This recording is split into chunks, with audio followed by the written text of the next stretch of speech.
just recently released on your retirement account and what it looks like for most Americans who are relying on a 401k plan, who are right up against these inflationary numbers right now.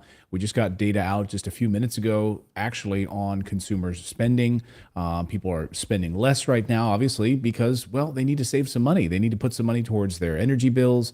They need to put some money towards just cost of living expenses, of course, even though 2 days ago, of course, we got some good CPI numbers on the consumer price index and what that means for inflation. But all of this to say that our retirement plans are in a lot of trouble. And today we have a special guest here on the show. We'd love to welcome in Matt Sorenson. He is the CEO of Directed IRA. He knows all about how to set up a self-directed IRA, really dives deeply and educates a lot of people around, speaks about this at events and podcasts about this, about what is inside of our retirement accounts and how people are sort of setting themselves up for failure. And Matt is a good friend of our company as well here at Morris Invest. Matt, welcome into the show. Great to see you. Thanks, Clayton. I'm excited to be here. I love retirement accounts as long as you're using them right.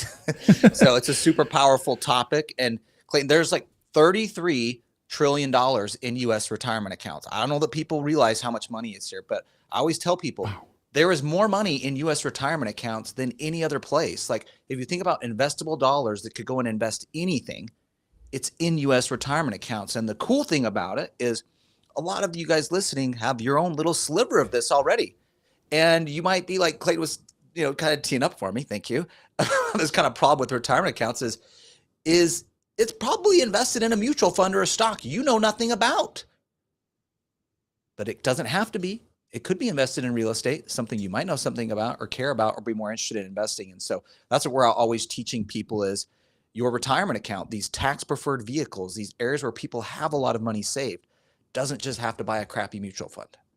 I think, what's so funny about that is we've been sort of instructed that way. I remember, I didn't learn about this at all in high school. No one taught me at all about saving for retirement. We just got to college and we heard, oh yeah, you buy mutual funds. You buy mutual funds and you sort of set it and forget it, and you're good to go. And you don't have to really worry about it or think about it. And that's a really crappy way to look at it. First of all, can you explain? We're going to get into self-direction here. We're going to talk about, one of my passions, of course, is real estate investing using a self-directed IRA. And I also buy gold. I also buy precious metals with my self-directed IRA. Heck, I've even bought crypto with my self-directed IRA. But real estate, I've done those things too. I love it. Yeah. But I mean, real estate is at the heart of what I do, of course, or what we do at Morris Invest. Yeah. So we're going to focus on that. But when you talk about a mutual fund, can you explain to our audience why that's a failed vehicle that they would want to shove inside of a 401k plan? Well, the hard thing with the mutual fund is it just hasn't given significant returns.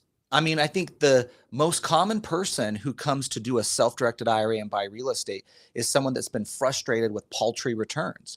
Like they hear the news and they're like, the stock market's up, the stock market's down. And they're like, my account doesn't seem to be up when it says it's up, And a lot of people have felt this roller coaster of the stock market, and they just have not seen the returns. Now, you might be someone that is good at picking stocks or mutual funds, and you might be getting phenomenal returns. If you are, keep doing that. I'm not saying change, but the fact of the matter is most people aren't, but they've been told you have no other choice. And so you're just stuck between, well, is it mutual fund A or mutual fund B then? I mean, I don't know. But they're designed to be very risk averse. They're fee laden. And really Wall Street has preyed on our laziness. Like that's why mutual funds exist. Like Clayton, you're like, set it and forget it.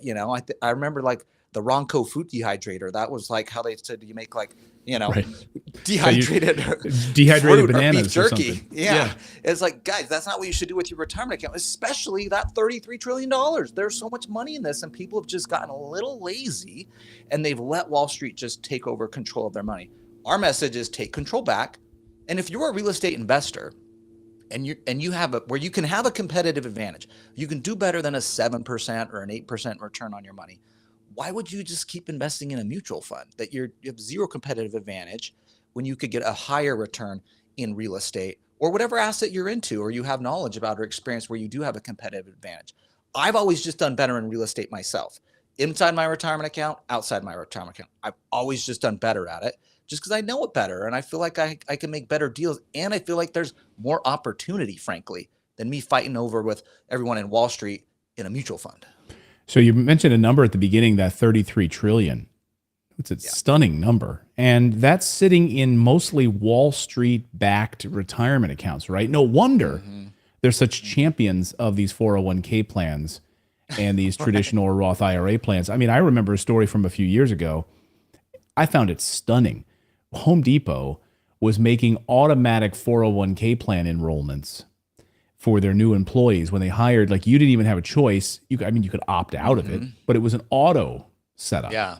And you think, oh, this is great. And, the CEO, of course, at the time was like, oh, this is great for our employees. Like, but really, when you dive deeply into it, most 401k plans that do any kind of a matching plan are matching the company's stock, number one.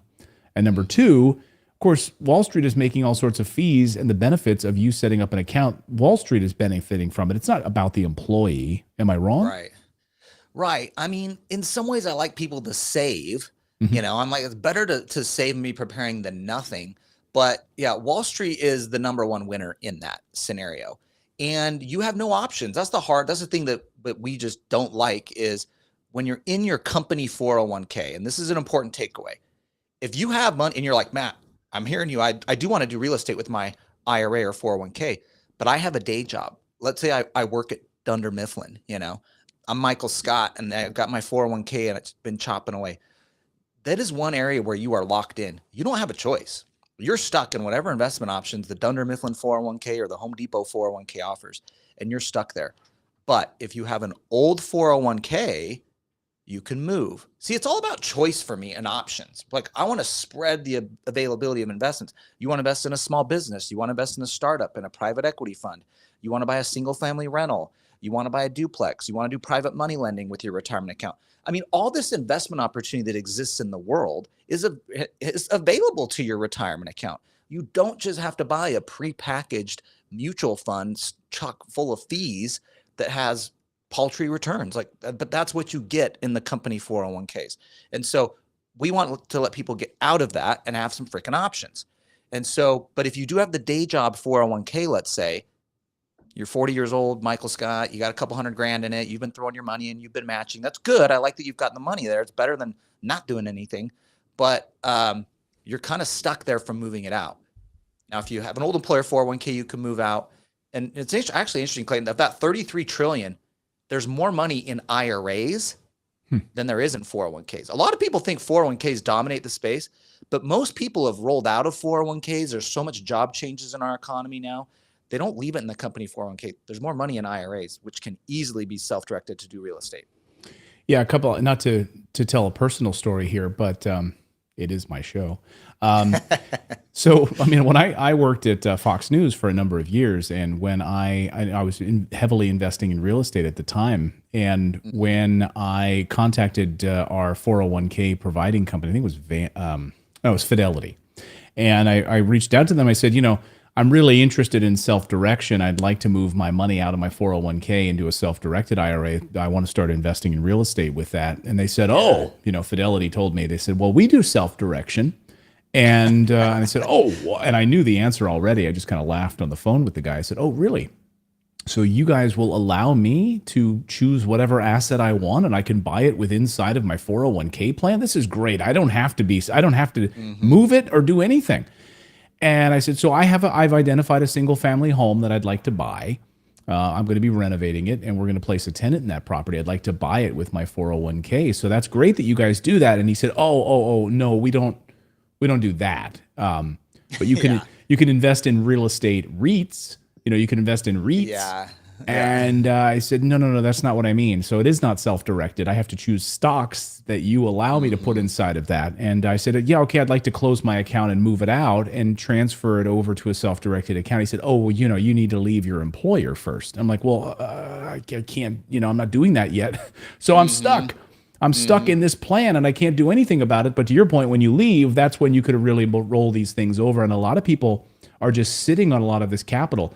At Morris Invest, when we have clients that we work with who are going to come and buy real estate with us, we often find that they don't even realize they have an old IRA just sitting there, or they have an old 401k plan that they left an employer 7 years ago, and it has like $30,000 in it, and they just have been sitting on it, not doing anything with it. It's kind of Yeah. crazy. Yeah, exactly. And that example of Fidelity is so funny because I get that all the time. Really? And it's usually people who are like, they have an IRA, let's say already at Fidelity. Uh-huh. And they call in with that same question. They're like, hey, I want to buy the property on 123 Green Street. And they're like, well, you can't do that. Well, it's not because IRAs can't do it. It's because Fidelity IRAs can't do it, right? Right. It's like you walked into McDonald's and try to order a chalupa, you can have a chalupa. You're just not going to get it at McDonald's. Like Fidelity has a menu. Fidelity is a broker dealer. TD Ameritrade's a broker dealer. What do they sell? Financial products. So when they open IRAs, what can you buy? What they sell. Like if you have an IRA at Northwestern Mutual or New York Life, they're an insurance company. What can your IRA buy there? An annuity or a mutual fund product that they've established that they make money on, right? So it's not that you can't buy these assets. It's just you're a provider that has a menu of investment options. And a lot of people don't realize that. Where you have your account can restrict what type of things you can invest in. And when you have the Fidelity or the TD Ameritrade or whatever it may be, you've picked a broker dealer. They're going to only let you invest in the stuff that they sell. So you need to move. And that's what our company does, Directed IRA. We work with lots of people, Clayton from your guys' company, Morris Invest, and where you can move that money from Fidelity or TD Ameritrade or wherever you're at over to a self-directed IRA. So you got a traditional IRA at Fidelity, you can move it to a traditional IRA, Directed IRA. And now when you're with us, we'll say, all right, you want to buy stock? Cool. You can do that. I mean, no one comes here to do that really, but you could. Oh, you want to buy the property at 123 Green Street? Great. Your IRA can buy it. Your IRA can get the rental income. Your IRA can get the gain when the property sells. And it's all sitting in that retirement account, growing tax deferred if it's traditional or tax free if it's Roth. So we're just changing. It's still an IRA. It's still got the same tax benefits of a traditional IRA or a Roth IRA, depending on your account type. The difference is we're putting an asset in it that we believe can grow and have a larger retirement account for us at the end of the day. If you believe real estate and the properties you can specifically buy are going to provide a better return than XYZ mutual fund, that is what we're talking about with the self-directed IRA, and that's what you can do at Directed IRA. So let's talk about why someone would want to hop out of a traditional account and jump into one of these self-directed accounts. We talked about the assets specifically, but I want to talk about the tax benefits. You mentioned tax-free. So yeah. And I think, and let me just start here. Why do you think people don't even know about self-direction? Well, I mean, this thing has been around since 1975, but we don't even hear about it. Why? You spend so much time educating people on it. We talk about it at length here on our show. Why do you think people just don't know about this as a vehicle for retirement? Because Wall Street and the insurance companies have dominated the conversation, and they've communicated what your IRA can own because that's just what they sell. And so people just don't know about it. And frankly, I went through law school. I was a tax lawyer. I mean, I never even heard about it, and this should be in my lane. You know what I mean? There's $33 trillion in this space, and they didn't teach us this in law school. I mean, so I was kind of blown away in 2006. I've been a lawyer for 2 years. I had a successful real estate client come to me. He used a Roth IRA to buy and sell a property. He made over $1 million gain in his Roth IRA, which was totally tax-free. So he basically flipped a property. It's a long story, but he basically flipped a property. He made $1 million gain in his Roth IRA, totally tax-free. Now, for this client, he was a real estate guy, and he's like, I could have done this personally. He's like, but this is a short-term deal. I would have paid 40% tax on this thing. I would have kept 600 grand of that $1 million. But instead, he got to keep the whole $1 million in the Roth IRA, zero tax. Now, I remember this guy distinctly because when we were finishing out the transaction, he was selling the deal. He was calling me to make sure he did everything right. He didn't want it screwed up. He wanted to make sure everything was done right. And so we're going through everything, and I'm like, dude, it's all good. Don't worry about it. And then he got super pissed off in the call, Clayton. He was like mad. And I'm like, dude, I was waiting for a high five and a pat on the back for like, thank you for teaching me how to do this. This was an amazing strategy. Instead, he was pissed. And the reason he was pissed is because nobody told him he could do this before. He's like, I've been a real estate guy my whole career. He's like, I made millions in real estate. I had the big law firm that helps me with my stuff, a big CPA firm that does my taxes, a name brand financial advisory firm that does my stuff. Not one of those persons told me I could do this with an IRA, and they know that's what I'm good at and what I like to invest in. And he was pissed. And so I left that. And that was seriously like a really important moment in my career where I was like, I am going to make sure everybody knows this. There's a lot more people like this guy out there that had just never heard. And it could be a game changer for him. If this client has a 10 million plus account now, it's a total game changer for him. Yeah, we have a lot of clients similar. I can tell you, I mean, our team is watching the live stream today. I can tell you our team has a lot of similar stories, people who call up, and whether it's just something as simple as they don't even know about a 1031 exchange, or they're not familiar with, wow, this can grow tax-free inside of a self-directed IRA. They have no idea, or that they can even leverage a piece of their IRA and also use traditional financing. No one ever told them this. Yeah, again, there's this big black hole because Wall Street doesn't make money off of this product. Self-directed IRAs, like your company at Directed IRA, when someone books a call with your team, it's a free phone call. They jump on the phone with you guys, and you talk about, hey, I've got an old IRA or an old 401k plan sitting around. Matt, what can you and your team do? How do we set this up? And the custodial fees are minimal per year. This is way different than the amount of fees that are being charged for 401ks and other traditional plans. Can you talk about some of the fees that people pay inside of a 401k plan that they don't even know about? It's actually pretty buried. It's hard to even find how much you're paying on your 401k plan. Yeah, it's like, it's 1.5% is the average fees you're paying in a 401k plan. If you got a $100,000 account, you're actually paying $1,500 in fees. Now, you don't see it because you don't get an invoice, you're not paying it personally. They're just nickeling and diming you literally out of your 401k account every day. And that's how those fees add up at the end of the day. Versus a self-directed IRA, what we charge, our annual fee is $395, $50 new account fee, and then $50 when you buy or sell an investment.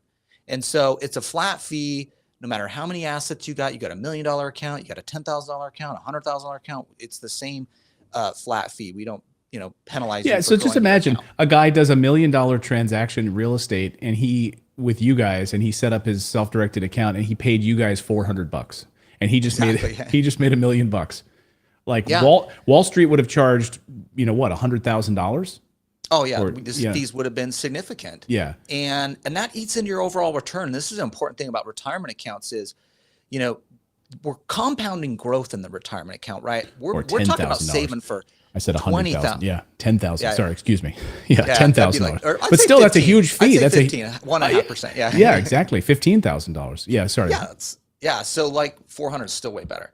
But I think those fee differentials over a 10-year, 20, 30-year investing cycle, which is what we're talking about with most people with your retirement accounts. You might have 10 years left, 20 years, 30 years until you're actually going to tap into this account. Those fees add up significantly and make a big difference in how much money you're going to have in retirement. And so, it's a better fee model at the end of the day, even though you might think, well, it's free at my 401k. No, it's not. So, but I want to go back to what you said earlier too about like our team. Like if someone calls us and you go to directira.com and you book a call, like our team wants to help unlock the money, really. Like that's kind of what we're good at is what type of accounts do you have? What can we do to unlock the money? We're not going to tell you what to invest into. That's the cool thing of self-directed, right? And that's on you, and that's Clayton and Morris Invest. I mean, that's what you guys are good at. What we're good at is helping you understand what your accounts can do to go invest in the assets that you want. And so we can do that analysis, free call, and get you sorted out. So you know where you're starting from and what you can do. No, it's a great point. So you call up Matt's team at directedira.com, help them unlock the money, find out where the money's hidden, how to set up the accounts, and then book a free call with our team to buy real estate. And then you could buy that inside the self. It's a good partnership. It's a good it's a 1-2 punch. Powerful. Exactly. It's a great partnership. I want to talk about the structure of a self-directed account and what can go inside of the account and what can't go inside of the account. Let's talk about what's allowed and then what's prohibited. And there are some things that people need to be aware of when they're investing in. Let's just use real estate as an example. And you're buying a piece of real estate inside of a self-directed IRA. Yeah. What can you do and what can't you do with that asset inside of that account? Yeah. Now, the first principle is this has to be investment real estate. We're not talking about buying a home you're going to live in or a second home you might rent out some of the time and live in personally. So it's got to be held for investment purposes first. But it could be any type of property. Like I said, this could be single family rentals. I've done that myself a lot. That's very, very common. It could be multifamily property. There's lots of options, but it has to be for investment purposes. The second thing is you can't have use of the property yourself, and you can't go work on it either and provide physical improvements. The rules for retirement accounts, there's something called the prohibited transaction rules. They're designed to keep this separate from you personally. They don't want you living at it and kind of like using your retirement account to just personally benefit you. If they're like, your retirement account is going to buy real estate, it's got to be for the benefit of the retirement account because you think it's a good cash flowing property. It'll have good appreciation. Like, they're not wanting this to be an asset that you go benefit from or that your kids have a benefit from or something. So, and I always get clients like, well, I want to buy a rental property in this college town and my kids are going to stay in it. My kid's going to college there. No, you can't do that either. They're restricted. And so as long as you hold it for investment purposes, keep it at arm's length. Don't use it personally. Don't go physically work on it. I mean, you could go to the property and look at it and, oversee things, even if there's repairs on it that need to be done or whatever may happen. Like, that's okay to be involved and go to that stuff. But remember, this isn't you doing the deal or transaction. It's your IRA. It's not hitting your 1040 tax return. You know what I mean? When there's rental income and there's a gain when you sell the property, this isn't flowing onto your 1040. And it's kind of like when you think of your IRA or 401k, you've never had to put any of that money you're making in it, even if you're making money in a mutual fund or you sold some stock, like that never hit your 1040. It's the same thing here with your retirement account. So try to keep you separate. Don't think of it for personal use or personal benefit. Make sure you're holding it for investment purposes. And it's great. And of course, all of the repairs, if you have to pay a guy to fix the toilet or all of that has to flow through the IRA. So in my self-directed IRA, when you have to make some sort of a repair or something, when you make that repair, it's being handled by the custodian, right? It's coming out of the IRA's account. It's not being sent by me, Clayton. It's being sent by, I don't know, it's a long name usually. It's like 123 Main Street in the care of Clayton Self-Directed IRA, and they'll pay $150 for the toilet repair, right? Yep, exactly. And so we had, Directed Trust Company, FBO, Matt Sorenson IRA, would be. Right. And you can have a property manager. I bought single family rentals in my account. I've had property managers and they get the income. They're kind of covering the repairs out of the cash flow if stuff's happening. And, or if I need to send more money for it, I can send more money.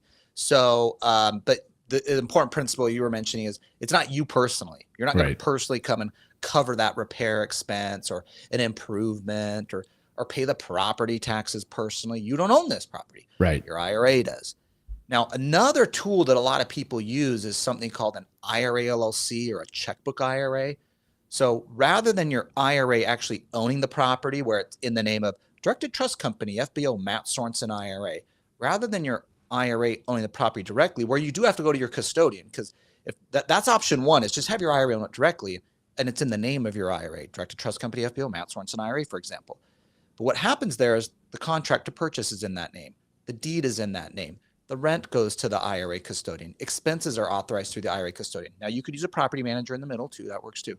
But a lot of real estate clients, we have a lot of people that do that, but a lot of clients don't like that. They want to have a little more control. And so they can do what's called an IRA LLC or a checkbook IRA. And now, rather than my IRA owning the real estate, my IRA owns the LLC 100%. The LLC in turn owns the property. And I can be manager of the LLC. I don't own the LLC at all. My IRA owns it 100%, but I can be manager of the LLC, which is like president of the corporation, right? You can sign on behalf of the LLC. So now I invest cash into the LLC. The LLC have a business checking account. We have banks we work with that understand this structure. And then the LLC goes out and buys the property. Now, when the rental income goes, it goes to the LLC bank account. When you want to pay a bill or something, you just pay it out of the LLC.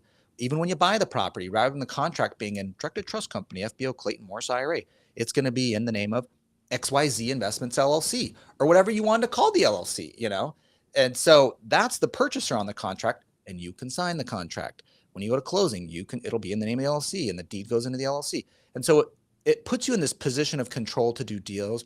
Like, we've had clients buy properties at auction, or they end up getting a lot of properties in there, and they just want a little more control of it at the LLC level. Even I use the IRA LLC structure. You know, like I'm the CEO of the company. I know every process that needs to happen. I can just walk around the corner and tell someone to do something. You know, we have two-party controls, of course, but Right. but I even use the LLC. It's just easier. And I'm buying real estate. I'm buying rentals. I'm doing some private money lending to other people on real estate. It's just a little easier to do transactions that way. That's great to know. You know, the title of today's show is Exposing the Truth About Your Retirement. And of course, one of the things I wanted to talk about before we open it up for some Q&A here, we got a lot of questions from our live viewers today. So get your questions in now. If you have any questions, we'll get to those here in a second. But the exposing, your retirement account piece is the recent numbers that came out, I believe from Vanguard just a short time ago, about the average retirement account, the average 401k, the average retirement account at retirement age. Now, a few years ago, it was about 96,000 is how much someone might have after working their whole life in their retirement account. So they're going to retire on 96,000. The new number is somewhere around 110 or 108,000. I mean, that's the number at retirement.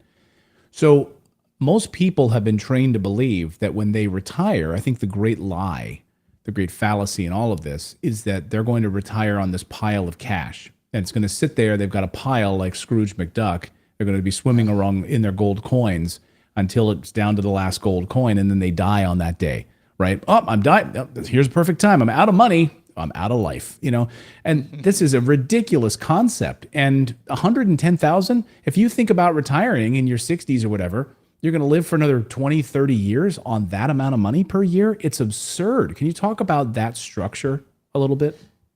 Yeah, and I think that is that problem of a retirement account that's not significant enough to retire in is because of two things. There's two things causing that, where people have 118 grand. And that's how long is that going to last you in retirement? Right. Maybe a year or two, if you're lucky. Yeah. And Medicare, and you're going to have Medicare, and Social Security is not going to be helping much either. So, but there's two problems to that. There's two reasons why that is not enough money.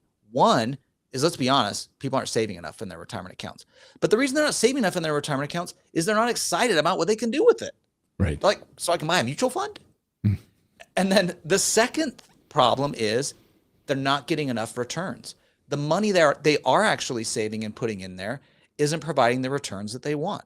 And that's where we feel like we can help people move the needle by having options to invest in things that they care about or excited about, and again, have a competitive advantage like real estate. If you think of adding real estate to your account and building that up over a 10, 20, 30-year cycle, you believe in real estate, and you're buying the right properties, you can break free of that. You can have an account that has significant value that you could look forward to a retirement, right? I think a lot of people, and we do this, I mean, as a tax lawyer, and I don't do a lot of consults anymore, but I used to do a lot of consults, and I would talk to people, and they're people making good money, and they're in their 50s or 60s, and they have nothing set aside, and they are terrified. They are worried, but they haven't had the right strategies, and the things that were out there, like the 401k to buy a mutual fund, didn't excite them. Yeah, it's terrifying. I mean, I saw that with my own parents, worked and worked and worked 2 jobs, but really didn't have the structure and the retirement structure. And so when my father passed away a few years ago, there was debt, not savings. And it was, it was just unbelievable. And I never want that for my kids. I want to make sure they understand how to structure things properly ahead of time, and to think about financial freedom and building streams of cash flow, rather than one big pile that you're going to live off for the rest of your life and hope that it runs out right around the same time you're going to die that year. It's a ridiculous concept. Yeah. And I had a client. This is just an interesting example, because it's one of these calls where I kind of like cried on a call with the client with her IRA. She was in her 60s. She had retired, and she was debating whether she needed to go back to work. And she had a few $100,000 in an IRA, but it was in some mutual funds. And she was always terrified of her account kind of going up and down. And she was like, it's up, it's down. But she was starting to prepare and getting her Social Security. And she's like, I'm not going to make it. And she was having to start selling mutual funds to cover her living expenses. And it was maybe $500 a month. It wasn't significant, but she could see the writing on the wall. This isn't going to last. This is not going to make it. And because it wasn't income producing either. So what she did is she went and bought a rental property. And this was in Phoenix. This is 7 or 8 years ago. And now she owned an asset that appreciated in value, and she got the cash flow. So now she looked at her account, when she looked at her account, and she's just like crying about this because she was like, this was so powerful to her. It took so much stress off of her because she realized, I have cash flow coming in every month from the rent. And she's in her 60s, so she can start pulling money out of her retirement account because she's over 59 and a half. I can pull that out. She's only wanting about $500 a month to supplement her retirement. And I still own the asset 100%, which is appreciating and going up over time. It was like amazing, you know, and, but, Yeah. but she never knew that until like she was in her 60s, you know? We have a PDF. You brought it up, so I'll mention it. We have a PDF. It's the thing that changed my life too. It was really what she kind of transformed and went through. We have a PDF. It's called our financial freedom number, and it was a moment that really was our eureka moment for my wife and I when we realized how could we have enough rental properties that provided the monthly cash flow that would cover all of our monthly living expenses. Right? If our monthly living expenses were $6,000 or $5,000 or $4,000 a month, that includes your mortgage or your rent, your gas, your groceries, you know, all of those things. Well, how many rental properties would it take in monthly cash flow for you to live financially free? And that's where we came up with the financial freedom number. And so go to our website, guys, if you want. Anyone watching wants to grab it. It's kind of exactly what Matt was talking about. Just morrisinvest.com/freedom. It's like a 3-page PDF. It'll really teach you to look at your expenses in your life and find out then reverse engineering. What is that number and how do you get there? And how do you plan for retirement that way? And so like this woman that Matt's talking about, imagine having that cash flow coming in every month that it's growing even tax-free inside of a self-directed account. And if you're still working and you don't plan on stop working anytime soon, you love your job, great. Then all of that money that you're building up there is building and growing tax-free that you can live off of the rest of your life. It's a really powerful mechanism. I want to open it up for some questions here, and we'll get you out of here, Matt. Yeah. I know you've got another thing to do here. So we've got a couple of great questions here from our audience here. Let's see. Here's Marie Powell. Marie says, I want to start a business now at 66 years old and still working and contributing to a 401k. Can I use the self-directed IRA LLC to fund this business with a real estate and personal care home? Ooh, great question. Yes, but this is the lawyer answer. I'm sorry. Right. But so you can, as long as you're using the retirement account to passively invest. And so your retirement account can own real estate. It could own a short-term rental, long-term rental. It could own a group home type scenario on what was the question? Yeah, have it up here on the screen. I don't know if you can see it. Real estate and personal care home. Yeah. Can I use real estate? Oh, personal care home. Okay. So if there's some care provided to people who stay at the property, that's cool, but you can't do that. So it's got to be held for investment, and it's going to get rental income. That's going to go to the retirement account. So absolutely you could do it, but you just can't be the one staying at the property yourself. So I don't know what you mean by personal care. It's not you there, nor could you be providing the services. You know, like you can oversee and manage the property, do the paperwork, check on it, screen a tenant, you know, have a handyman fix something. That's cool. But you can't physically go provide the services at the property where it's like, let's say it's like a bed and breakfast, you know, and you're cooking the breakfast in the morning for people. Like that doesn't work.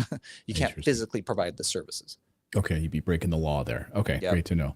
And again, book a free call with Matt's team at directedira.com if you want more deep dives on that question, so they can help you with that. Okay, here's another question. Let's see here. Sorry. This is from Nicole. Matt, can you talk about what kind of loan is used in a self-directed IRA? Ooh, great question. So you can use your retirement account to buy real estate and also get a loan. So let's say you don't have enough money to buy a property outright with the cash in your account, but you have enough money to make a significant down payment. You can get what's called a non-recourse loan. And there's a number of banks that do this. There's maybe 6 or 7 banks that offer these loans, but it's a loan that qualifies for IRA rules. In a non-recourse loan, what the deal is with the bank is, in the event of foreclosure, in the event you default on the property, their only recourse is to foreclose and take the property back. They can't go after the IRA. They can't go after you personally. And this is a requirement for IRA rules. You're restricted from putting in your own credit on the property or signing a personal guarantee for your IRA to get debt. Your IRA can get debt. It just can't get it from you personally. It's kind of a weird thing, but it's just the tax code. It's just how it shakes out. So, Right. but there's a number of loans you can do this. I've even done it myself. I brought property, with a non-recourse loan from a lender. Now, those banks are typically going to require 30 to 40% down. This is not like a 10 or 20% down type loan scenario. You're going to need to be putting 30 to 40% down. And the interest rates are usually a point higher than the typical mortgage rate. But absolutely possible to get a mortgage. Just make sure you're using a non-recourse loan. Great answer. Non-recourse, and by the way, I should point out, we work with a number of non-recourse lenders on our new construction properties in Texas and in Missouri. So they have come and vetted the properties. And again, it's not tied to you personally, it's tied to the asset. And certainly being able to do competitive interest rates as well on that as well. So we've been working with them for a number of years. So the interest rates are not going to be as high as if you just went off and tried to do it on your own. But yeah, non-recourse is great. Non-recourse is great for people that have credit problems as well, or they exceeded the 10 LLC or the properties in one in their own personal name under the federal mortgage guidelines. So, great point. So there's some other reasons too, and we also have some international buyers too. Malik Burton asks this question. Hello. So what can we do if we have a 401k and to utilize our money effectively? Well, I just want to mention one thing. One of the ways I got started in real estate investing was borrowing from my 401k. I should say borrowing against my 401k, not withdrawing from it. But I called up Fidelity. I actually went right to their website, and that was who managed my 401k. And it was very simple to borrow from it. You're not getting any penalties when you borrow from it. And I think you could borrow up to $50,000, and you can pay it back in whatever increments you wanted. You could choose like 6 months, 12 months, 24 months, and it will come out of your payroll like as if your paycheck. You'll just notice that it's going back to that loan, but it's your money. It's the bank of you. And you're also then able to exceed the amount that you can put in a 401k per year as you're paying it back. So there's some benefits to it. It's like you're borrowing from your own bank and it's you. It's not withdrawing it where you get penalties. It's borrowing from it. But Matt, do you want to jump in on the 401k question as well? Yeah. So a couple different options. This is like your current day job 401k. You're 40 years old, let's say, and you can't pull it out. Your first option is what Clayton you were mentioning there, which is you could take a loan against your 401k and you could take out half the balance of the 401k up to a maximum of 50k, and you can pay it back up to a 5-year window. But like Clayton, you're saying, it's awesome because you're paying yourself back.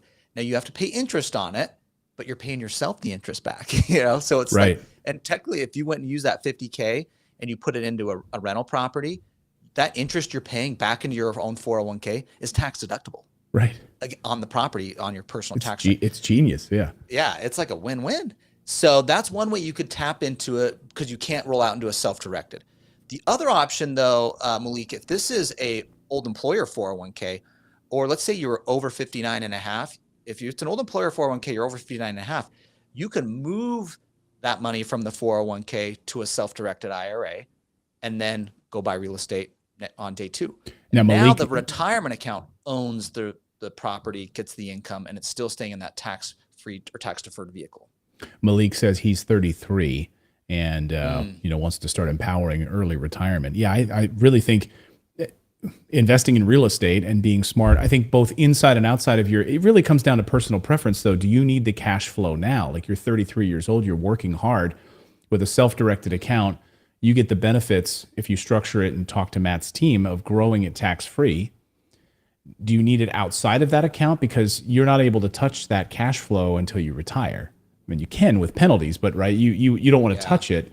So if you need that cash flow now and you want to like live off the cash flow now at 33, 35 years old, that's a different animal. But seems like you're in a working age, you're working hard, you're in your prime of your life. Like you probably don't need to be living off that cash flow just yet, but that's just me. I don't know. What do you think, Matt? Yeah, I mean, every person's situation is going to be different. And that's why I think the call is helpful, is just to see, all right, what are your goals right now? Because we do get that. And I get people in their 20s and 30s are like, man, I'm trying to make money today.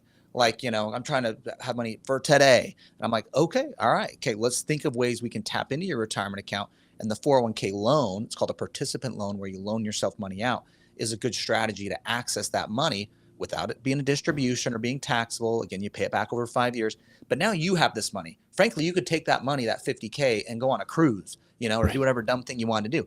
We're just saying, let's use that little pot of capital there to go to real estate and start building wealth or income that you can use today. But if you're like, no, Matt, I'm in my 30s. I got great income. I'm trying to get ahead of the game, and I'm trying to invest, build my portfolio for the long haul. Then we might want to look at some other strategies to doing it inside the account, so it stays in there and it's growing for long-term wealth. Because everybody's got different strategies, and even me, I'm doing two things at the same time. I'm building long-term wealth. I'm building short-term wealth. Yeah. And I think a lot of people hit that point too. And so you have some options. And even me, I'm buying real estate personally. I'm doing real estate deals personally. I'm doing it in my retirement account for the long haul too. Right. It's not an either or. Yeah, exactly. Great point. And my team wanted me to remind everyone that when I mentioned non-recourse financing, the properties that we do at Morris Invest are already qualified for non-recourse loans. They've already been like with the bank. So it's not something that we have to go out and take 2 years to approve. It's already lined up with our new construction on that front. So just as we talked about non-recourse loans. 2 more questions and I'll get you out of here, Matt. Let me see here. Yeah. Here's one. Let's see. Here's Lindsay asking this question here.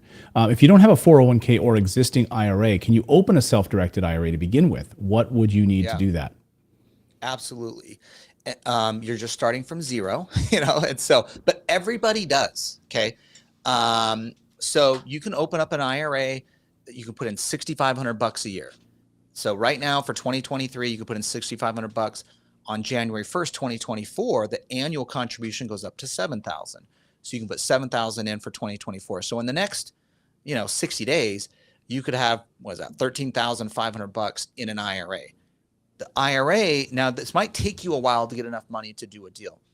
The first property I bought was a rental property in Indianapolis for 85 grand. And I had about 40,000 into it. It took me, I had to save and make contributions up to 40 grand in order to buy the 85,000 property. I got a non-recourse loan for the balance. And so it might take you a few years. Now I have clients that are real estate wizards, and they'll go wholesale a property or do an option on a property, and they can turn $6,500 into $50,000 on little short-term deals like that. That's not me, right? I'm busy in my business. I got 120 employees. I'm growing my business. I'm not out sourcing little deals like that. Right. But I like the buy and hold stuff. And it took me 3 years of contributions to get that money in. But my largest client has a $300 million Roth IRA. He started at 0 too. And I know, Lindsay, it might seem like, whoever asked that question, it might seem like, I'm at 0. It seems like a little discouraging. Everybody starts there. Right. Just start saving now, making the contributions. Then you get your first property. And my account's grown significantly. And guys, I am like not a home run hitter. I just hit base hits. I'm just hitting base hits, but you just get the contributions in, you make some good investments, you get the money working for you, and that money makes money, that money's working for you and making money too. It's an awesome, powerful tool once you get the ball rolling, but you got to get off zero. Got to get off zero and start making contributions. Well, base hits lead to runs batted in, so Exactly. they don't have to be home runs, right? Here's another question. Jade wants to know another question. What if you have inherited an IRA account from a relative? Are there certain requirements you have to meet when it comes to using these inherited accounts? Yeah, great question. You can self-direct an inherited account. We have a self-directed inherited IRA accounts at Directed IRA. The one unique thing on a self-directed inherited account, it depends on when you inherited it. If you inherited it before January 1st, 2020, it's called a stretch IRA. And you're investing that account over your lifetime. And so you have to take distributions, but it's over your lifetime. So if you're like 40 and you inherited an account, your distributions might be 1% of the account value. For example, you have a 100,000 account, you got to take $1,000 a year. It's not that much. So now the rules changed, and this is, again, the tax code in 2020. And now when you inherit an account, if you inherit an account in 2020 or later, you have a 10-year rule of where you need to take out distributions. And so now you've got kind of a 10-year window to invest that account, but it's got to be fully distributed at year 10. And so you just need to sell the property at that point too. So it's definitely possible to, and we have lots of clients that own real estate in an inherited IRA account. Just make sure you understand the distribution rules. that's just where it's a little unique. When it's just your own IRA, you know, or something, it's pretty straightforward, because take the money out when you want. Only traditional IRAs, when you hit 73, you got to start pulling money out. Otherwise, you're not forced to pull it out. You can keep it all invested. Great. Wonderful stuff here. Well, like I said, I want to thank all of you guys for taking time out of your day to empower yourself, build financial education. This is something you don't learn in high school. This is something you have to learn on your own, and have great teachers and educators like Matt over at Directed IRA and his team taking time out of their day to help educate all of us. This is really powerful stuff. So you guys are getting a huge leg up on other individuals who are not familiar with the power of self-direction and taking control of your own retirement. So again, people can head over to directedira.com, book a free call with your team, talk with those guys, and help get them set up in the right way. Any final thoughts, Matt, on that point? Yeah, I just appreciate you. Thanks for having me on. And I just want to say, invest in what you know. That's my last message I want to do. And this is for all your money in your retirement accounts. Don't feel like you're stuck in whatever products are in front of you, in Fidelity or TD Ameritrade or wherever you're at. The most powerful concept I've seen where people have had success is investing in what they know. If it's real estate, why aren't you investing your IRA or 401k in real estate too? Great points. Great points. And all great education. Again, head over to directedira.com and book a free call with their team to get your account set up and all of that, so they can educate you on the power of this and where this hidden money is. And then find out what you love. You want to invest in gold, silver, real estate, crypto, whatever it is you want to do. Yeah, exactly. If you want real estate, we'll help you. If you want something else, then, you have to seek it out on your own, but you can do all of it in there. And so it's totally up to you what you're comfortable with. Matt, great to see you. Thank you so much. We'll let you get out of here. I know we went a little longer than I thought we would, but we had some great questions here. So I appreciate the time. So yeah, my pleasure. Thanks, Clayton. Thanks so much, Matt. And thanks to all of you for subscribing and being a part of our show here. We really, really appreciate it. We will be back with more content this week. We're watching what's happening right now in the broader markets, obviously what's happening with inflation and these new numbers from the Fed. Will we see any rate hikes as we head into the new year? All of those things we're keeping our eye on closely here. So please subscribe. Please be a part of our community, and we'll see you